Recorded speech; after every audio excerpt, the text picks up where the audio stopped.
Hello, and welcome to Friday Night Insights. Yes, I know I labeled it wrong. I'm sorry, my friends. I'm bad at spelling, but what I'm not bad at is giving you fantasy football advice, and that's why I am back once again with my friends Jason and Jordan to answer all of your fantasy football questions. My friends, how are you tonight? Dude, I'm so awesome. I actually spent most of the day watching. Whoa. That was my fault once again.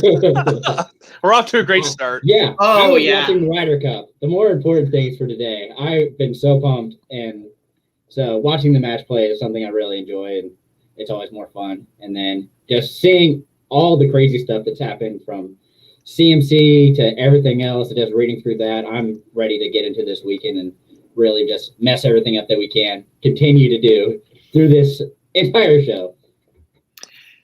Yeah, it's kind of upsetting about CMC. We'll get to that in a moment, but until then, we got to hear how Jordan's doing first. We got to get some happiness in here if we can. Well, you came to the wrong place. I will say, Jason, I haven't been following the Ryder Cup, but I did see the speed shot. My goodness.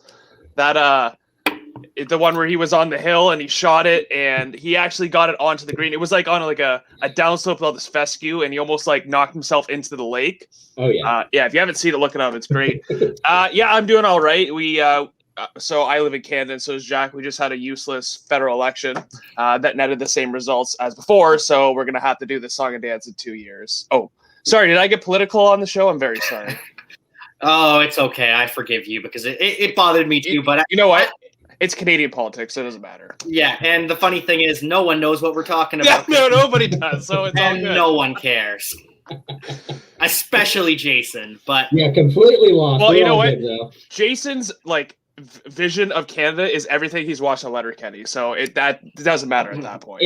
I feel like that's a perfect representation. Am I wrong? Jason's just imagining our election as McMurray's a piece of poop. Yeah. Just signs everywhere. Yeah, our ballots are just hockey pucks, too. Oh, goodness. Well, on that note, it's time to talk about some Thursday night football. We've got Christian McCaffrey and the Houston Texans winning 24-9. However, Christian McCaffrey left the game with a hamstring injury, finishes with 7 carries for 31 yards. He looked so good running the ball. He is just a supreme talent, a week-winning talent, a league-winning talent when healthy. Unfortunately, he is now set to miss a couple weeks, and it's not just there that the Panthers leave injured. CB1 JC Horn is also going to miss about 10-plus weeks. It could be the whole season. It's at least 10 with a Jones fracture plus a couple other fractures. So for those of you who don't know, he broke the long bone on the outside of his foot, his pinky toe, and he broke a couple other bones in his foot. He is out for at the foreseeable future, if not the entire season. Yeah, overall, just what a terrible game this was, from McCaffrey going down and screw it. You know what? I don't have a lot of sympathy for McCaffrey. People have McCaffrey on the rosters just because you had the first overall pick. Okay, I didn't get the first overall pick, so I don't have this issue. I do feel bad for the player. It is interesting they didn't put him on IR, so we might be just looking at 2 weeks, maybe a third if he's not ready to go. So I think he avoided a huge loss because we saw what happened last season. I kind of derailed them a little bit, like Mike Davis had to come in. And JC Horn, that's just horrible to see. I thought it was torn Achilles when I saw it. That's what I was reading while the game was going on. So, I mean, a fracture's not that much better, but the fact that he could come back is optimistic. And in the meantime, it looks like Chuba Hubbard, the Canadian boy, is going to be the primary backup. We do love to see that. The rookie 4th-round pick out of Oklahoma State. Former world-class sprinter or world-class hurdler, great track athlete. He ends up with 11 carries for 52 yards. That's 4.7 yards a carry. 5 targets, and he catches 3 of them for 27 yards. So he ends the day with 79 yards on 14 touches. Royce Freeman, on the other hand, the backup, who compared compares pretty favorably to Mike Davis. He has that skill set. He can do the job. However, he ends up with 5 carries, 17 yards rushing. So that's just 3.4 yards a carry, over a full yard less than Chuba Hubbard. Catches 1 ball for 8 yards. And they brought in Duke Johnson for a workout. They're obviously going to sign someone to back up these two, but my money is on Chuba Hubbard to be the RB1, but don't expect Mike Davis numbers. Yeah, and I'm just really nervous about the whole situation. I really think it's going to be a committee. I do think Chuba gets a majority of the work, but I'm not going to go and blow all my cash on it. I mean, you just saw what happened with Elijah Mitchell, and the fact that could easily happen here in the same situation. He did have some really great numbers, so that's always encouraging, but it's just one of those things that you have to keep in mind. Unless you are just up a creek without any other options at running back, it's really hard to spend more than, I would even say, 10 to 15% of your fab on this one player, especially since they aren't putting him on IR. So I had already kind of predicted that he would maybe miss 1 game, possibly 2. And the fact that they aren't putting him on IR definitely has him at that point.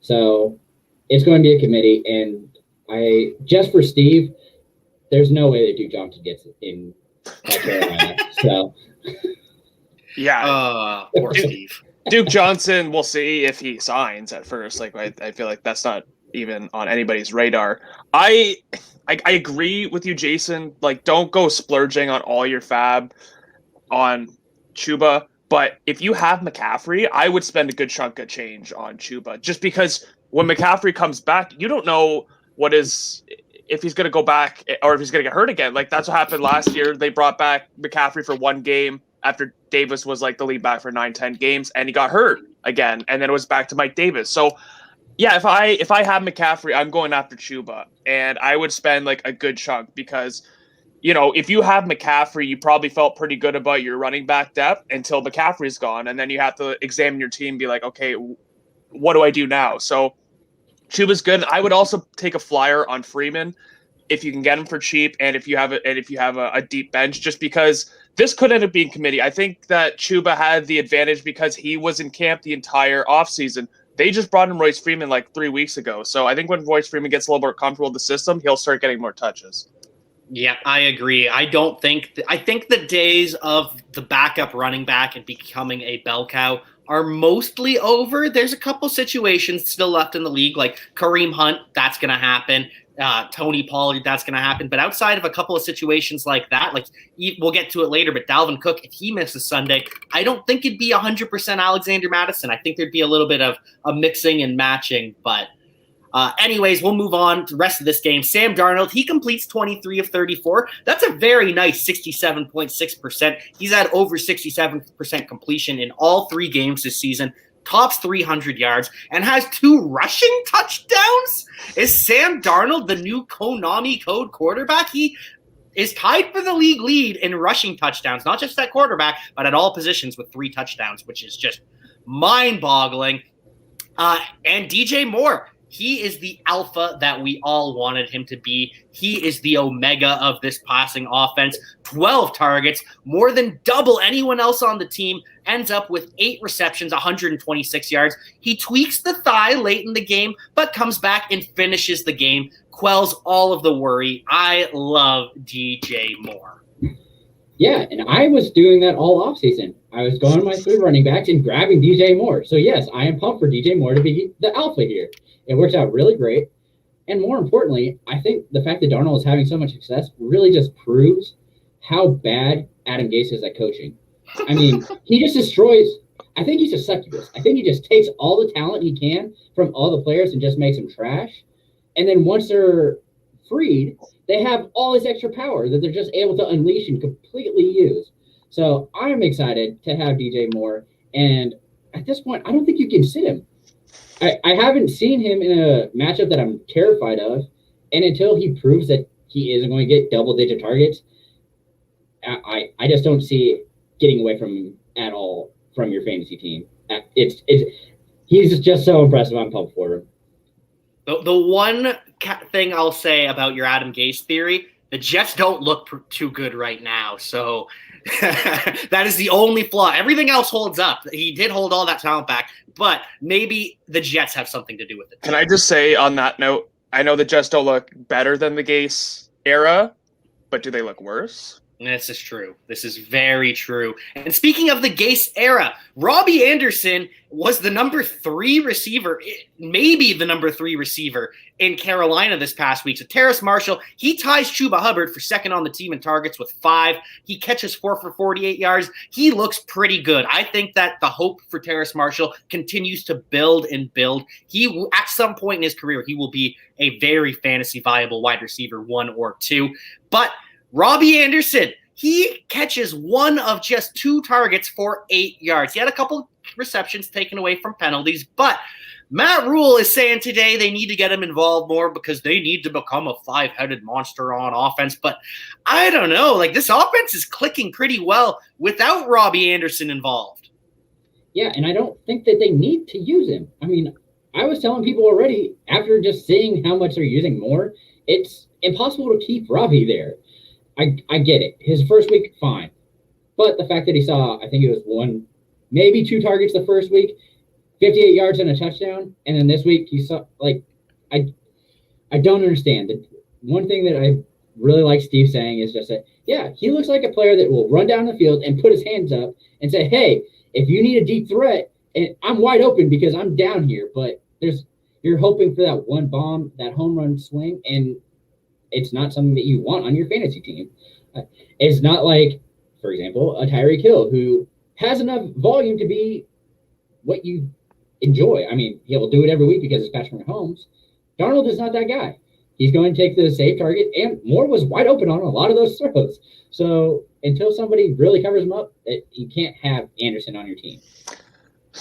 Okay, let's Jason, let's tone it down a bit. I know there is panic.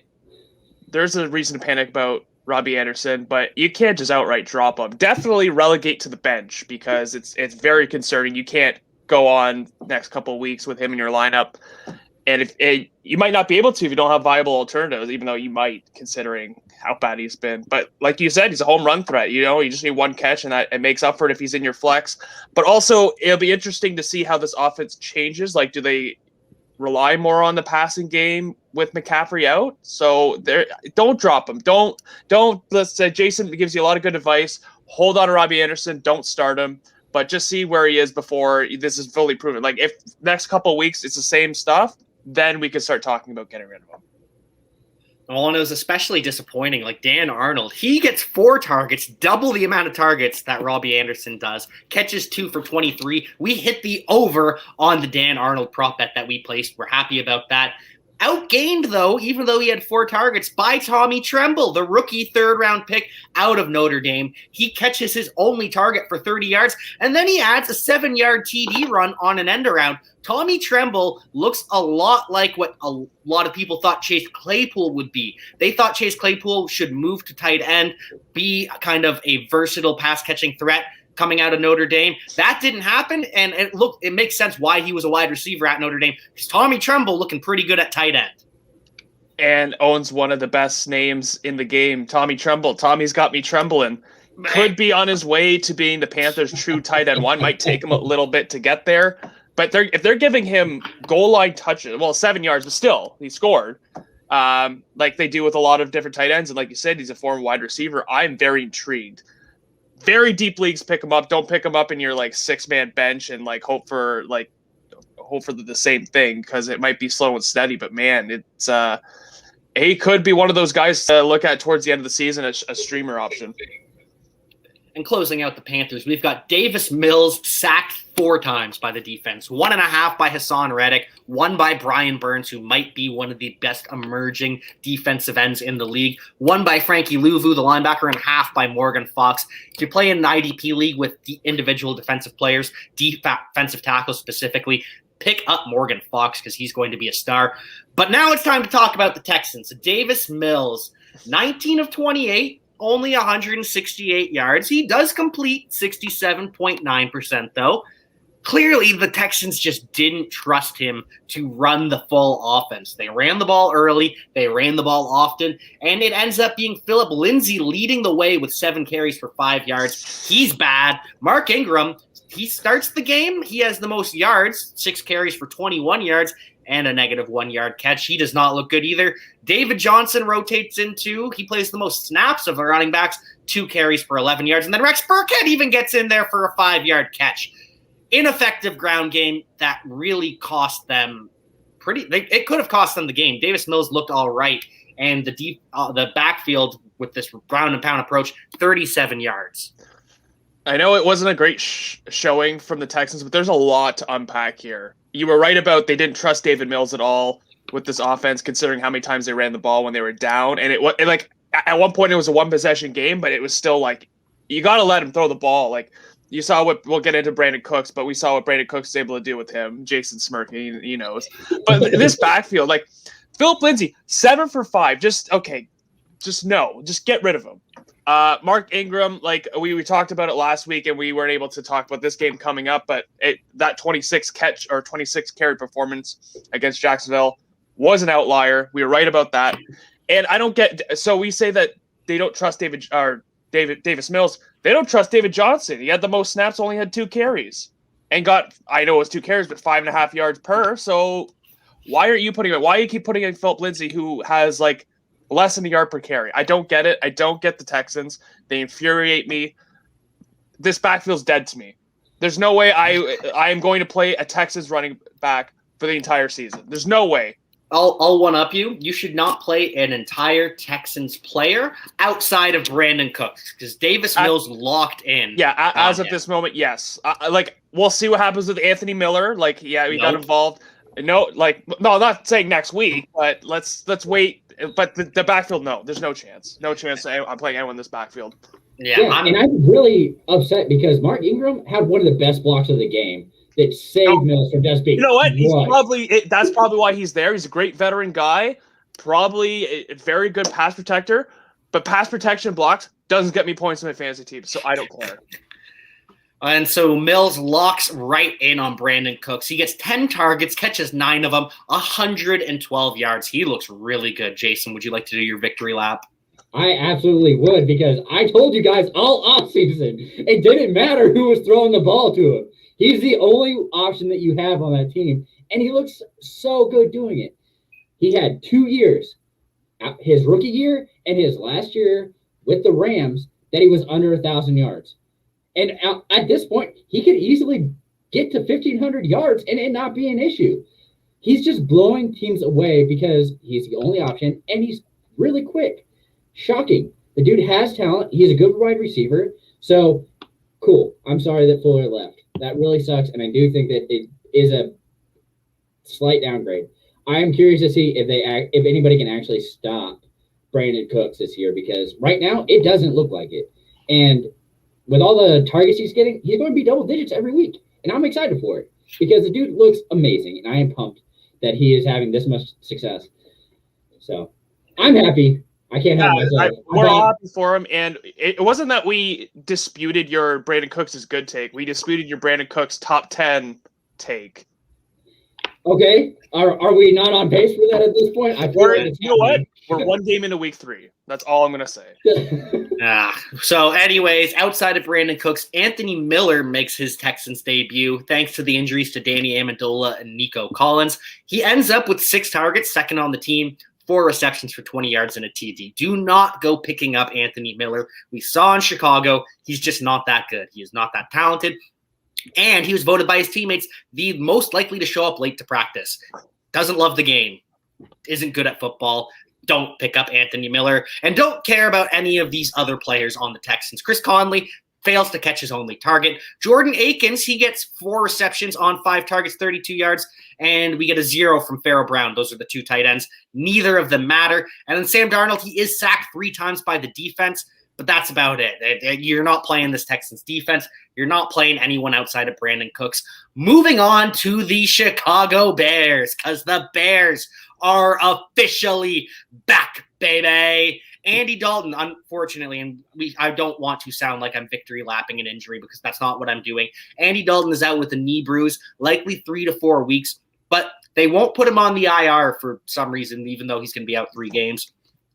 Reasons. I don't know. That's just Matt Nagy. But apparently Matt Nagy thinks that Justin Fields looks really good in practice. He's doing things that Matt Nagy didn't realize he could do. And that's what happens when you don't let the rookie play, Matthew. How can you be surprised that he's doing things and surprising you when you didn't let him practice with the first team? Oh, wow, this guy that we drafted first round for top 10 pick is good. Who'd have thunk it? I do want to say I was very happy to see that Bears fans actually they make like a GoFundMe or something for Dalton in a positive way. It wasn't like, oh, we're gonna buy out his contract. Like it was like a good thing, kind of like when he like saved the Bills and like it was something. I just came across it today, so I think Bears fans are very like donating to the Dalton charity. It was something like that. I think it might have been donation to his charity.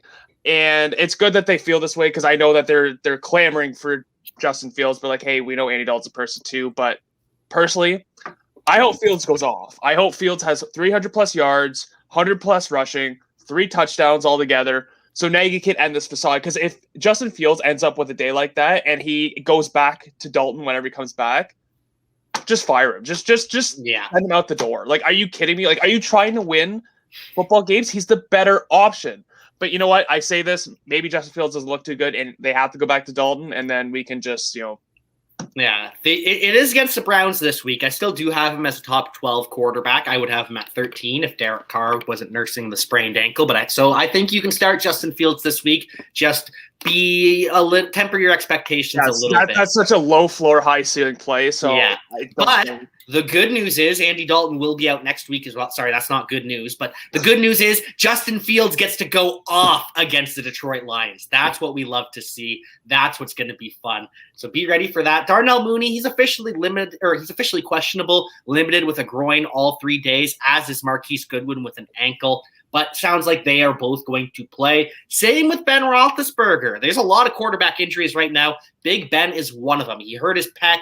Apparently, that's part of the reason that he was so inaccurate. So he says, I'm not sure I believe him. I just think Ben Roethlisberger is washed. But he'll be without his wide receiver one, Deontay Johnson. He's out with a knee injury suffered on the last play of the game versus the Raiders, which shouldn't have happened. They could have just knelt it. The game was over. There was no chance of them winning, literally zero chance that they could win the game. And they threw the ball to him, and he gets hurt. And that was just stupid. It's upsetting. So Deontay Johnson is gone. This is going to be a big Chase Claypool week. And the defense might be pretty banged up as well. Their number 2 edge rusher, Alex Highsmith, is out for sure. And they might be without TJ Watt as well. Yeah, I heard Big Ben went on his radio show and lambasted Deontay Johnson for not committing to the team. And where's the passion? No, I'm kidding. But it's not AB. It's too bad, though. Can I just say that Big Ben, unplayable.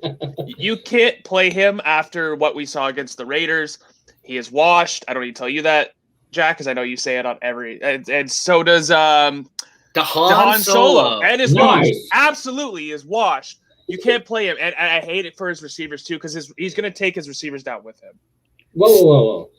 There is nothing ruining Johnson here. Because of the short area targets and the amount of volume he's going to get, Johnson is going to be perfectly playable. Now, Claypool is done. You can't play him. You can drop him at this point. This 1 week. Stop. Jason, stop. Don't drop Claypool. Don't tell people to drop Claypool. Yes, absolutely drop Claypool. I'm worried you have play to develop. It's not going to happen. People watching this who will probably do it at the drop of a hat. Like the power you possess. That's a reason. Don't drop Claypool. Don't drop Claypool. If you want to drop Juju, I understand. Don't drop Claypool. Especially because with Johnson out this week, it's going to be a big Claypool week. But like DeHaan Solo says, Ben is washed. Stick a fork in him. Take him out of the oven because he is done. And moving on from the Pittsburgh Steelers because they are done as well. Don't be surprised when they don't make the playoffs. Tua Tagovailoa, out with broken ribs, reportedly will be feeling this for about 2 to 4 weeks, according to our good friend Edwin Porras. What do we think about this Dolphins offense without Tua? They do get Will Fuller back. They do have that deep threat now, but what do we think with Jacoby Brissett in? It's Jacoby Brissett season. We should be so gleeful about that. I'm glad that he's getting another chance, albeit in a short capacity. We'll see how long Tua actually takes to recover. I feel a little bit better. Like, I know that last week was not a good showing. They got shut out. But Tua came in cold. Or not Tua, sorry. Brissett came in cold. And it seemed like the Bills just had them under wraps. A full week of practice as a starter, I think he'll look a little better. I still am not too sold at the Raiders defense. I know that Casey Hayward's playing very well. It'd be interesting to see who he covers. Shocker. You mean a great player from the Chargers is doing well on another team? Another team in the division. I know. Yeah, I am interested in Jacoby Brissett. Might not start him. Maybe in 2 QB leagues, and if you don't have another option, or you have two and you have to play them. But I am excited. I hope the best. And I'm a little biased because I'm a Colts fan, but I am very intrigued to see what Brissett does. You're missing out on the most important part of this. Who do you think he's going to target the most? That's a big question. I did a selfish answer, say Gesicki, because I am he has just ruined one of my fantasy teams. All right, so _Drew Harris would like to know, for my flex, Emmanuel Sanders or any Raiders receiver. I'm going to let Jason answer this first because he is the guru of the start sit. This is tough. Yeah, just because. Well, is it though? I'm trying to think is David still out? Because I think that Sanders is probably who you want here. He's actually been playing really well, and because of the fact that it's the Raiders and you never know what they're going to do outside of Waller. I think I'd much rather go with Sanders here. Yeah, Sanders has been getting those air yards. They haven't really connected on a ton of them yet, but he's getting those deep looks. Yeah, the Raiders receivers, like I want to say Ruggs, but like, was that just a one-off, like flash in the pan? Is he going to be able to do that again? And you got Gippy Card too, so I might have to lean towards Sanders. You're right. Like, I don't think he's been like solid to begin the year, but I think that might get a little bit better. He's a veteran. He'll get a little bit better with more chemistry with Allen. So I probably lean towards Sanders, but not by very much. Yeah, like it is close. The Washington football team does have a strong defense, but the Bills have a strong offense on the other end of that. And the Dolphins have two very, very good cornerbacks on the outside, which makes it tough as well. So I think the three of us agree you have to go with Emmanuel Sanders. The one caveat I'll give is if you think this is a game where you need to shoot for the moon, then maybe you play Henry Ruggs because he's more likely to give you the moon. He's just also more likely to bust. So if you're going with the smart play, it's Emmanuel Sanders. But if you're the underdog and you need a big play, a big game to catch up to your opponent, maybe he's got some stud running backs and receivers. That's when Warren Cooks. I mean, yeah. If your opponent played DJ Moore and Brandon Cooks, maybe you play a Henry Ruggs, but otherwise Emmanuel Sanders. Thank you very much for the question, Drew. And we didn't even acknowledge Brian Edwards, so I mean, I love Brian Edwards. We don't know what he's going to be in that offense. Yeah, I know. But that just proves our point that Sanders is probably the way to go. Drew agrees with us. He needs a floor, so he's going to go with Sanders. You are welcome. We hope that plays out for you. Come back next week and let us know if it does or not. Mm-hmm. But we touched on the Colts, and you want Jacoby Brissett to be good because of the Colts. So we are going to get back to Indianapolis. Oh, Carson Wentz, he's got the double ankle sprain. Didn't practice for 2 days. Got a limited session in Friday, and reportedly, according to reporters at the Colts practice, moved pretty well. If he doesn't play, there's a chance that both Jacob Eason, the second-year player out of Washington and Georgia, and Brett Hundley, the former UCLA and Cardinals backup, will alternate at quarterback. And Paris Campbell also remains limited with the abdomen for 2 days. So, Jordan, the resident Colts expert / fan / angry man. Okay, how do we feel? Let me just stop. Your face is so red already. Oh, I'm gonna get my soapbox here. So this 2 quarterback system reminds me of that one game at the end of the 2015-2016 season where they split between Ryan Lindley and Josh Freeman. I don't know if you guys remember that. It was week 17. They weren't in a playoff spot, and they won that game, but it was a train wreck. Where Josh was so recent that he didn't know the whole playbook, and so Ryan had to play the goal line packages. Oh boy. Yeah. So, but that was week 17 in a season that didn't matter. This is week 3. I personally think Wentz is going to start. This is a must-win game. They're going into Tennessee, who is the favorite to win the division, who you need to be winning games against. And you're already 0-2. If they lose this game, season's over. I'm sorry, season's over. Because you can't go down 0-3, 0-1 against your own division / Tennessee and expect to make the playoffs. They have a tough schedule for the next 4 games anyway, and it makes me angry. They should not go with Wentz anyways because of the conditions on the pick, which makes it even more of a must-win game, because if you're going to play Wentz, then you're probably going to have a better chance of losing your first-round pick, which is probably going to be in the top 15 anyways now. So it's just a train wreck. And this season is already, like, made me so angry beyond belief.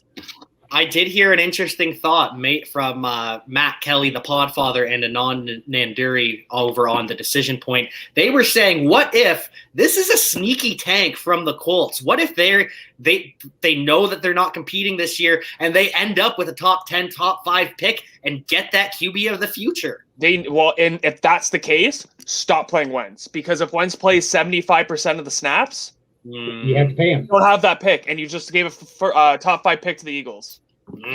This is true. This is true. No matter.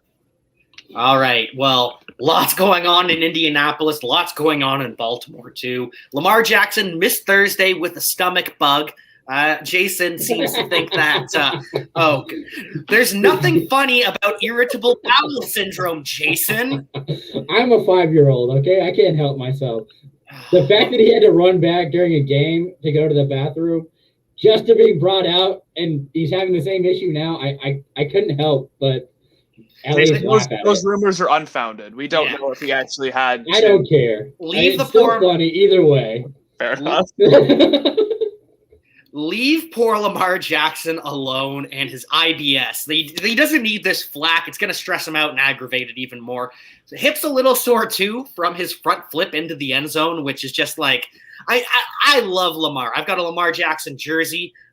He's great. He is one of my favorite quarterbacks. He's like a little kid out there, but sometimes he does things like flip to the end zone, and it scares you as a fan, but he's okay. It's not an actual issue, just a little sore. Can I ask you a legitimate question? Do you think that should have been a taunting call? Like textbook, probably. Chris, I'm just asking because I've seen less get called for taunting this season. Yeah, I'm glad it wasn't, and I don't think it should be, but in terms of I don't think it should be either. The letter of the law, probably, but the NFL's a mess. We can't talk about that. Rest of the Ravens are a little bit messy too right now. So Hollywood Brown, he missed Wednesday and limited Thursday, but he did practice limited again Friday with an ankle injury.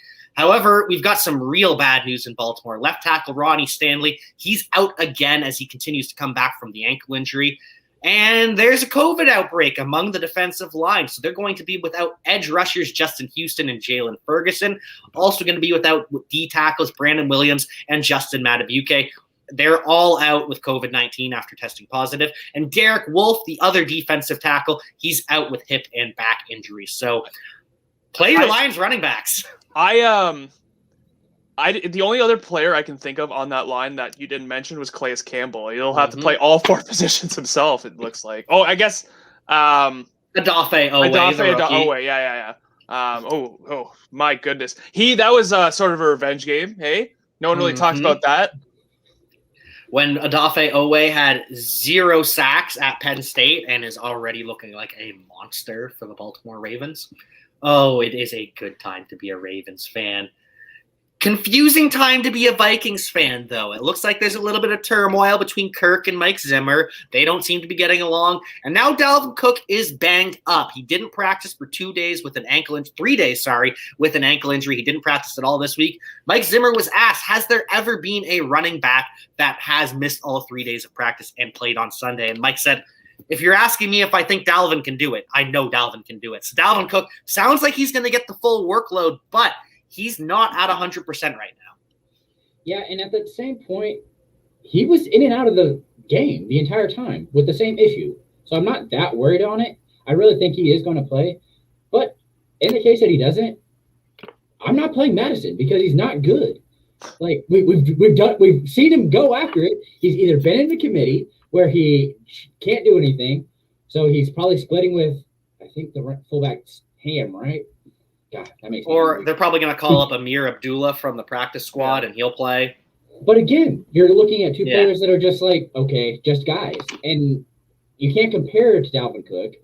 And this isn't a great matchup for him when Kirk Cousins is having so much success throwing the ball. I don't see a point in playing any of them at this point or picking any of them up to play them. Yeah, we mentioned earlier about Madison, and Jason just brought it up. I'm not in the party where I think he's like complete garbage and like unplayable. I mean, if Cook is inactive, I feel like Madison does have starting potential in your lineups, but his role's been seriously reduced. And maybe you are right. Maybe he's not as good. I don't know if that's a product of the offensive line. Only 6 touches through 2 games, and that was including when Cook was in and out. So maybe Jason's onto something. And Saquon Barkley, he is removed from the injury report, limited Wednesday and Thursday, coming back from the ACL. So first game, he played about a 50% snap share. Second game gets up to 83% and looks pretty good on that one run he had. The Giants' offensive line held him up. But he gets the Atlanta Falcons defense, a literal high school defense. Saquon Barkley, this is the week. And then you consider trading him. Yeah, sell high, right? Like if he goes off, sell high. I mean, this is the game that he breaks out. You're right, and I hope he becomes the RB1 we all drafted him to be. But yeah, he's going to get a lot of use here, and I'm really nervous just because of the fact that they are also bringing Ingram back, and this whole wide receiver room just became messy because I was so pumped for Shepard, and now it looks like he's going to lose targets because for some reason Jones loves Ingram and will continue to target him with double digits and not catch half of them. It's so frustrating because Shepard is looking so good right now and he's like 90% of his catches he's coming down with, which is blowing me away. Yeah, Sterling Shepard looks real good right now, and so does DeAndre Swift. That's one of my victory laps I was saying all offseason. Just because the Lions, everyone thought they were going to be a bad team. Yeah, they're 0-2, but their offensive line is good, and Jared Goff is a functional quarterback, and he's able to check it down to DeAndre Swift. He's able to put points on the board. This is not a dumpster fire of an offense. Don't get me wrong, they leave stuff to be desired, but they can put up fantasy points. They can get the ball to DeAndre Swift. He looks great. Limited Wednesday, Thursday, and Friday, but this is just the new normal. He's officially questionable, but he's playing. This is going to happen every single week for DeAndre Swift, just like A.J. Brown last year. A.J. Brown, he was limited. He missed practice on every Wednesday. Doesn't matter. DeAndre Swift's still going to be a Pro Bowler. I do kind of disagree that this offense is not a dumpster fire. With Goff at the helm, it kind of is. Like, watching him the second half of that game, woof. Yeah, that was bad. He only had one read. So I needed Hawkinson maybe 3 more catches for about 40 yards, and I would have won my week. And that, like, last 2 drives didn't look his way. He had one read, and he went for it regardless. I hate Jared Goff. I've been off Jared Goff since last season, and he really hasn't proven me right or wrong or whatever. I'm so angry I can't talk. But as for Swift, let's calm down. We like Swift.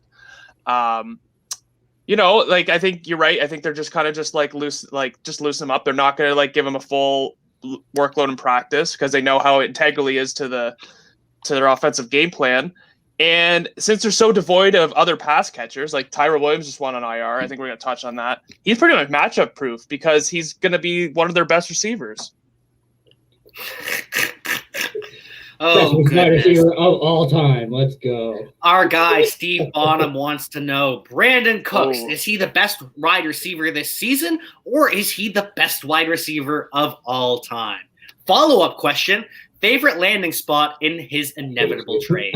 I hate Steve so much. Yeah, that first question is for just Jason.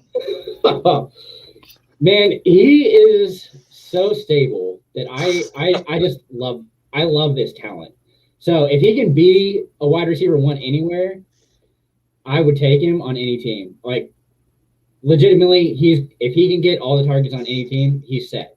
He's going to get 1,000 yards no matter what. If he is the one target, he's good. He's golden. I mean, I'm more nervous if he joins actually like the Titans because it's a huge mess, but he would be a good fit there. All right, hear me out. But again, you have all the targets that are taken away, so he's going to lose his 1,000 yards, and it drives me crazy. Hear me out. Brandon Cooks reunion with Jared Goff in Detroit. Oh God, I was going to say that as a joke. One team I could see. I would be okay with that. If they just want to go all in and just make this offense just like completely just unguardable, Seattle. If they can get him and DK and Tyler Lockett and just have those three guys, I don't know if they'll do it because I think they like Eskridge enough, or I don't think they'll kind of just like, nerf his progression. But that'd be a really nice. I would love to have a piece of that pie. Well, yeah. Speaking of reunions, why doesn't he go back to New England? Who did he play with Mac Jones before? No, but he'd be back with Bill. I thought you were going to say Tampa. Oh, no. Bill Belichick. Why would Bill Belichick do that? I mean, Vegas is another good answer. Vegas would be good for Brandon Cooks. Drew does not agree. Drew does not want to see Brandon Cooks. Oh, yeah. You know what? Seattle. Because he has. But I'm talking in terms of like Seattle. That'd be great for them. Yeah, Drew's a Tyler Lockett rosterer, and so he does not want to see Brandon Cooks there. One thing that's bothering me, though, and one guy that I want to see less of is this is the perfect timing. We're going to go to a Washington football team talk, but we'll answer this question first. I have McLaurin. I was offered Deebo Samuel and Fournette for him. I turned it down. Good idea. Yeah, very good idea. Just because Heineke is like super focused on him, and I think that connection is there, so he's going to stick with him for sure. And really, he's the best wide receiver on the team. So, I do like Deebo. I do like his talent. It's just that offense I'm staying away from. Yeah, and I think that this guy's just trying to sell high on Deebo, and I don't blame him. Just trying to get the most out of it because Deebo is probably going to fall back to earth a little bit once the season progresses. And if IU can, you can get out of the doghouse, there's that threat. But George Kittle, there's like every game they play is another game closer to the George Kittle eruption. He's been kind of slow to start the season. Deebo Samuel, he's still the wide receiver 2 behind Kittle. I know he's been the 1 so far, but he's in reality he's a 2. And when Trey Lance gets in, there's going to be even less passes to go around. Well, and what your big issue here is they need to establish the run game, which they can't do until Wilson is back. So once Wilson comes in, this offense changes back to what it should be. Wilson gets the run. Kittle he doesn't have to block the entire game. And then Deebo gets scattered in randomly. Jason, why are you so anti-Trey Sermon? Because he's not good. Oh, my God. Have you not been watching him so far? I get he had one carry for 8 yards. I'm still comfortable next year. This year, no. Wilson is such a better carry running back. It's amazing. So let's hit on the 49ers backfield and Trey Sermon then. We'll skip Washington and Antonio Gibson for now.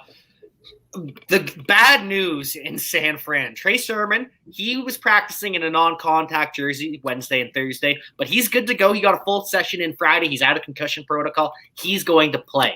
Elijah Mitchell, on the other hand, he had no practice on Wednesday or Thursday.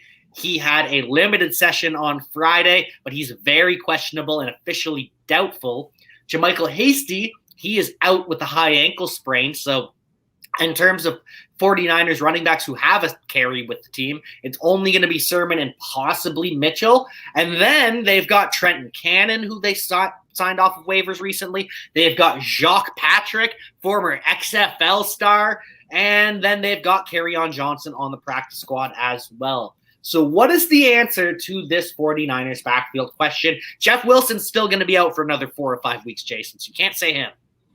Yeah, it's a hard no then. I'm not playing any of these guys. It is no. Stealing it from Letterkenny, hard pass. Not doing it. I don't trust any of them because you don't know who's going to be. It's going to be a hot hand approach because Shanahan does that, and you can't trust any of them. I mean, Mitchell's hurt. And everybody else doesn't know the offense well enough, so they're just out of luck. I would definitely consider playing Sermon. I think that Sermon could. If you're a running back in that backfield, that's a golden ticket. It does concern me though that Shanahan. It seems like every running back that he has on his roster just gets hurt, like significantly hurt. Like it's coming back to last year with most hurt, and Wilson got hurt, and everybody else. I can't remember who else was there because it's a blur, but I know that they put up a ton of points. So, but yeah, you have Sermon going to be the lead back. We saw what San Fran could do against Green Bay against a run. Like 2 years ago, most are 200 yards on the ground. Like I'm not saying that's what Sermon's going to get, but I feel like got to play him. Okay, Steve. The running back to roster in San Francisco is Trey Lance. Oh, that was mean. You know what else is mean, though? Darrell Henderson didn't practice this week. He's a true game-time decision with cracked ribs. Sony Michel, is he an option if Darrell Henderson misses? No. Why do people want Sony to be a thing? I understand he's decent, but in every offense he's not looked good, and I don't think that this is going to help him. You know, I know that Jason's not a Sony guy because he plays Xbox. But anyways, oh boy, nice. I'll take that. Henderson. I think we've got the question answered with when Akers went down with an injury. That Henderson's the true RB1 because they didn't really. I don't know how many carries Michelle got before they took out Henderson, but it wasn't a lot, if any. But you can't play either of them this week. I don't feel like you can't play a limited Henderson or Sony Michel against this vaunted Bucs defense. I think you have to find alternatives because it's not going to be pretty. No, it's not going to be pretty. And Drew Harris would like us to note San Francisco is the New England Patriots. Like that backfield is one where it's going to be a headache. I think Drew would probably agree with us that they're good in best ball because you don't have to start them and it can just be randomly. My argument for that is that it's Sermon and then it's people that don't know the system. That's why I'm saying play Sermon this week but even Sermon doesn't really know this system. He knows it more than the other guys. The other guys they picked off the street. That's and again, it's a Shanahan offense, so it really doesn't matter. They'll still get 100 yards. Well, and speaking of a Shanahan offense, we do have Mike Lefleur, the brother of Matt, over with the New York Jets. Tevin Coleman is out with a non-COVID related illness, but it doesn't matter. He was relegated anyways. In week 2, 7 snaps, 5 carries, 2 pass blocks, and then he was benched. For Ty Johnson and Michael Carter, split the job right down the middle, 33 snaps each, 12 carries each, 15 routes run each. So Ty Johnson, 12 carries, turned that into 50 yards, which was pretty good. Carter was ultimately more impressive, though. He turned those 12 carries into 59 yards, adds 2 receptions for 29 yards. So it gives him 88 on the day. But make sure you roster Michael Carter and Ty Johnson. They can't be on waivers because you never know. One of them could emerge, even in a pretty disgusting backfield. And speaking of disgusting backfields, Atlanta Falcons, according to AtlantaFalcons.com, so the team website that they pay for, it's all very confusing in NFL media. But Scott Blair thinks that this could be a 60-40 backfield split between Mike Davis and Cordero Patterson going forward. I'm pretty sure I was made fun of for this exact reason, saying that Cordell. Yeah, and then now you're face palming about it because you think it's ridiculous because it's working. If you have him in best ball, Cordero looks great. But the offense is they're going to be behind most of the time. It seems like with the crappy defense they have. So I don't know if it's really viable to be playing Cordell Patterson if you don't need to. Like I get if you're desperate. And he fits 2 spots. He's great because he's basically his own flex position. And I don't know. I don't know what to say about this. It just I feel bad for Mike Davis because I was a big Mike Davis truther going into the season. But we were scared Inspector Gadget himself is going to steal carries, and it has come true. Yes, he is. And there's a question on Twitter from @TKingMode, Troy King, our friend. Odell Beckham or Cordero Patterson this week? Jason hates both of them, so I want to hear his answer. Golly. Yeah, I really do. I hate this question. Why did Troy have to do me so wrong like this? This is just dirty. It's so bad. Well, the reason this is a conversation is because Odell will play this weekend, barring an unforeseen setback. Jarvis Landry is out with the MCL sprain. I'll just answer. I'll go Odell just because I think there's a much higher ceiling. Like I think Cordell is capped. I think it's not going to be every week he scores 2 touchdowns. Mm-hmm. Yeah, and we saw the ceiling. That's the issue with them is they're not throwing to the wide receiver. They're throwing the tight end, running back, and then wide receiver. So at that point, I don't know who I would go with. Odell can do that home run, but I'm also not sure because we haven't seen him yet this year. Yeah, but will Cordell Patterson do the home run? He might get in the end zone twice. Like that's the whole reason you have him is he's the same kind of a player. I mean, if you're looking at PPR, I'm going to go Odell because he has to get targets. I don't. They keep using the tight ends, but it has to be Odell here, and I don't like either of them. I hate that he asked this question. Yeah, that was a really tough one and a really unfair one. And it's also unfair that DeAndre Hopkins didn't practice all week. He's a true game time decision with broken ribs. Yeah, and I know I'm a horrible person, but, I am just so impressed with Rondale Moore. Like, how does that make you a terrible person? Because, I've been pumping Rondale Moore this year just because of the fact that he's in that offense. He has already made himself the wide receiver 2 on the team. And it's not necessarily even close to anybody else. He is saying almost as much. No, actually, I'm pretty sure he has the same snap percentage as Hopkins at this point. And he's just dominating with the touches that he's getting. So he's just so impressive that I love Rondale. And I think that this is just a huge game for him, and whether he plays or not. To answer the big unit 12, I would say leaning towards PPR McKissick, but I think I might just take McKissick at outright over Singletary. So the question is, for those of you that aren't on the live stream. Sorry. Thanks for the Henderson insight. It's him, Devin Singletary, or J.D. McKissick for this week. Or pick up J.D. McKissick. It sucks, I know, and I agree with Jordan. I think you pick up J.D. McKissick because he's going to be involved in this offense. And Henderson, even if he does play, it's going to be a pain tolerance issue. He could be yanked at any moment because it could hurt him too much physically. Half PPR, no question. And even in standard, I would still lean towards McKissick. Yeah, just because that defense is so good for the football team. I mean, I have to go with McKissick because that's also the area that the Bills really like to give it up. I mean, they're going to allow that short area pass instead of the long bomb. So you can pass it off to McKissick and him still have value. Even though Singletary is dominating in touches still. For now. Yeah, but also Zach Moss is vulturing him, so his value's capped. Yeah, that's fair. Well, Gibson, I mean, McKissick is getting the high value touches. But McKissick's especially Heineke. Heineke loves to target him, so he'll have some value. At least what we saw against the Giants. It's McKissick for me.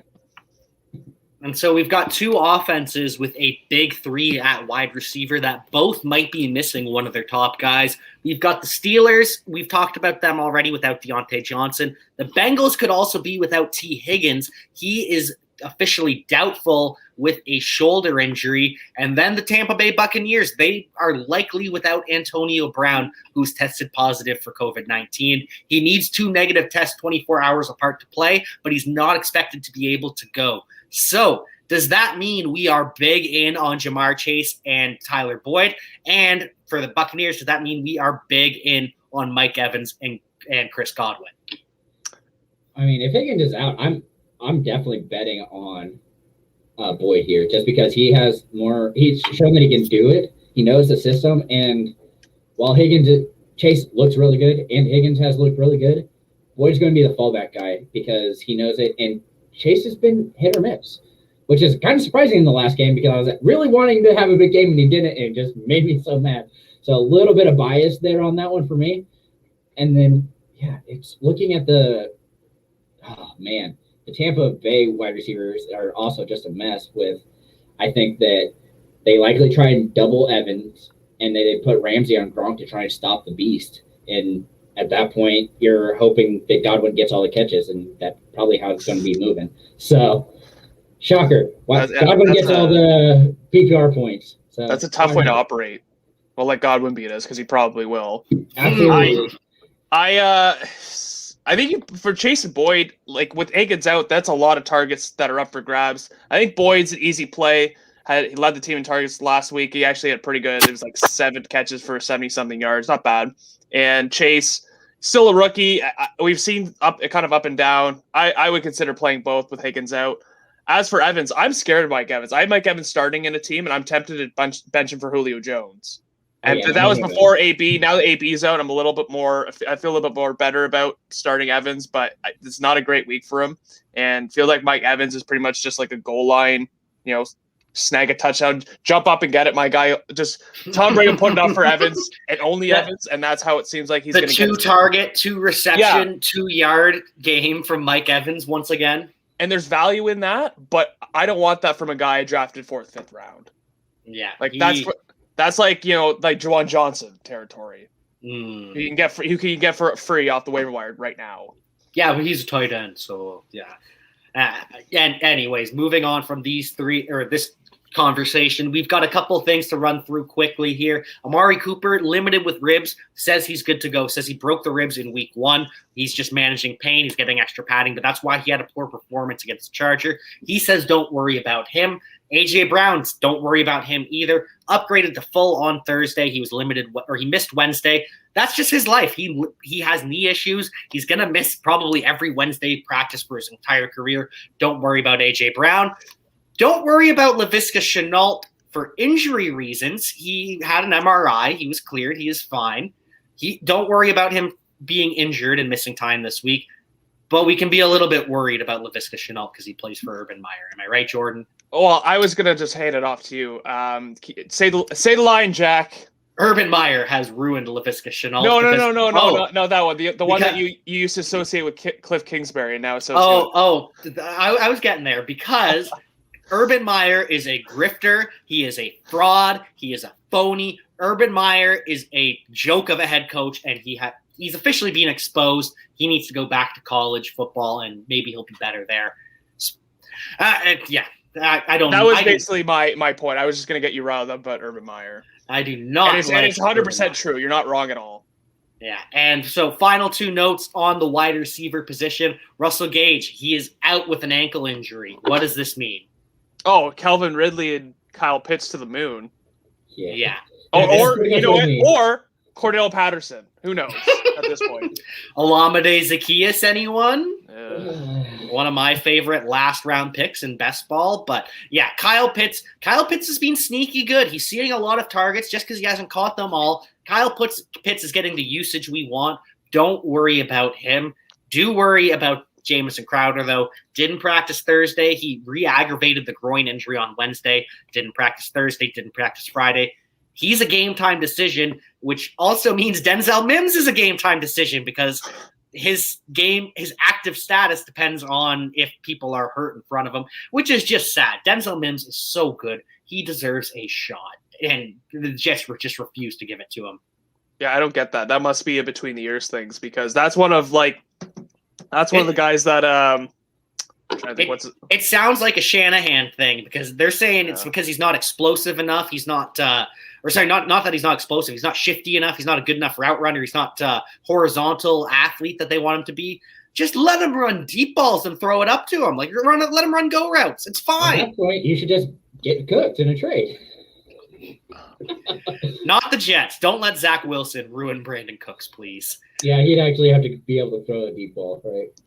Are we trusting any of the Jets offensive players in this game going against a tough defense? You might have to play Corey Davis based on where you drafted him, and I don't hate that. But anyone else, no. Especially in PPR, you're going to be your move is to play Corey Davis here. Yeah, like Braxton Berrios led the team in targets last week, but no, like Braxton Berrios that's because it was Bill Belichick and he took away Davis. I mean, that's the only reason he saw more targets than Davis. And because not Darnold, sorry, they're basically the same guy. Zach Wilson pulled a Darnold, he saw ghosts, and so he had to check it down often. Yeah, Bill will do that to you for sure. Also, don't drop Elijah Moore. Hold on to him. Don't play him. Hold on to him. I'm okay with that. You cannot play him, but yeah, you want to hold on to him for a couple more weeks. And speaking of holding on to guys that we drafted, Evan Ingram, we're on to the tight ends now. Real quick, because there's not a lot of news in tight end this week because it is a dumpster fire this year, even more so than normal. Evan Ingram, he's practicing this week with the calf injury. He expects to be back. Can we play him? No, you could. If you're streaming tight ends early enough, it's got a great matchup. I just, like Jason mentioned before, how is he going to fit in? Like, who's taking a haircut in targets? Is it going to be Shepard's? Most likely, because Galladay's not getting that many. And Slayton's kind of where I thought he'd be going. He's not catching that many. He's getting a decent amount of targets. Yeah, he had 9 targets, only 1 less than Sterling Shepard last week. And Slayton has also seen a decent amount, but I think that gets cut. But once Ingram comes in, though, Ingram's just going to nuke this entire passing game.